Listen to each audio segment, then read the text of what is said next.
ಈಗ ಕಳೆದ 3 ವರ್ಷಗಳಿಂದ ಕೂಡ ಟಿವಿ9 ಸರ್ ನಮ್ಮ ಕಲ್ಯಾಣ ಕರ್ನಾಟಕದ ಭಾಗದ ವಿದ್ಯಾರ್ಥಿಗಳಿಗೆ ಈ ಎಂಟೈರ್ ಇಂಡಿಯಾದಿಂದ ನಾನಾ ಪ್ರತಿಷ್ಠಿತ ಶಿಕ್ಷಣ ಸಂಸ್ಥೆಗಳಲ್ಲಿ ಒಂದೇ ಸೂರು ನಡೀತಾ ಇರ್ತದೆ ಸರ್. ಹೇಗೆ ಅನಿಸ್ತದೆ ಸರ್? ಈಗ ಇದು ಭಾಳ ಒಳ್ಳೆಯ ಕೆಲಸವನ್ನು ಮಾಡ್ತಾ ಇದ್ದಾರೆ ಟಿವಿ9ದವರು. ಯಾಕಂದರೆ PUC ಆದ ನಂತರ ಮಕ್ಕಳು ಮತ್ತು ಪೇರೆಂಟ್ಸು ಭಾಳ ಆತಂಕದಲ್ಲಿ ಇರ್ತಾರೆ. ಏನು ಮಾಡಬೇಕು, ಎಲ್ಲಿ ಹೋಗಬೇಕು, ಅವ್ರ ಭವಿಷ್ಯ ಹೇಗೆ ಅಂತ ಅಂದಾಗ ತಾವುಗಳು ಏನು ಒಂದು ಕಡೆ ಏನು ಬೆಂಗಳೂರಲ್ಲಿ ಮಾತ್ರ 10 ವರ್ಷ ಮಾಡಿದಿರಿ, ಅದರ 3ನೇ ವರ್ಷ ಇಲ್ಲಿ ಮಾಡಿದ್ದಕ್ಕೆ ಭಾಳ ಈ ಭಾಗ ಕಲ್ಯಾಣ ಕರ್ನಾಟಕಕ್ಕೆ ಭಾಳ ಸಂತೋಷವಾಗಿದೆ. ಯಾಕಂದರೆ ಈ ಕಲ್ಯಾಣ ಕರ್ನಾಟಕ ಬ್ಯಾಕ್ವರ್ಡ್ ಅಂತೇಳಿ ಆಲ್ರೆಡಿ ಆರ್ಟಿಕಲ್ 371J ಒಂದು ಕೊಟ್ಟಿದ್ದಾರೆ.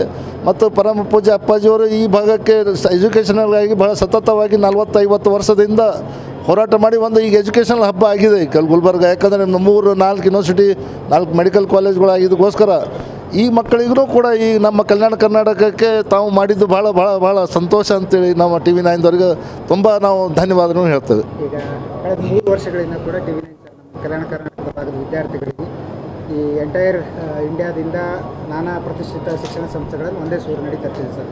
ಹೇಗೆ ಅನಿಸ್ತದೆ ಸರ್? ಈಗ ಇದು ಭಾಳ ಒಳ್ಳೆಯ ಕೆಲಸವನ್ನು ಮಾಡ್ತಾ ಇದ್ದಾರೆ ಟಿವಿ9ದವರು.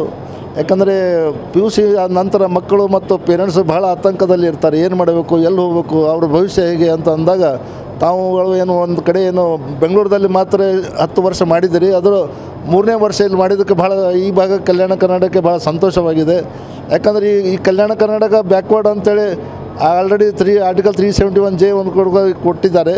ಮತ್ತು ಪರಮ ಪೂಜ್ಯ ಅಪ್ಪಾಜಿಯವರು ಈ ಭಾಗಕ್ಕೆ ಎಜುಕೇಷನಲ್ಗಾಗಿ ಭಾಳ ಸತತವಾಗಿ 40-50 ವರ್ಷದಿಂದ ಹೋರಾಟ ಮಾಡಿ ಒಂದು ಈಗ ಎಜುಕೇಷನಲ್ ಹಬ್ಬ ಆಗಿದೆ ಈ ಗುಲ್ಬರ್ಗ. ಯಾಕಂದರೆ 3-4 ಯೂನಿವರ್ಸಿಟಿ, 4 ಮೆಡಿಕಲ್ ಕಾಲೇಜ್ಗಳಾಗಿದ್ದಕ್ಕೋಸ್ಕರ ಈ ಮಕ್ಕಳಿಗೂ ಕೂಡ ಈ ನಮ್ಮ ಕಲ್ಯಾಣ ಕರ್ನಾಟಕಕ್ಕೆ ತಾವು ಮಾಡಿದ್ದು ಭಾಳ ಭಾಳ ಭಾಳ ಸಂತೋಷ ಅಂತೇಳಿ ನಮ್ಮ ಟಿವಿ9ದವ್ರಿಗೆ ತುಂಬ ನಾವು ಧನ್ಯವಾದಗಳನ್ನು ಹೇಳ್ತೇವೆ.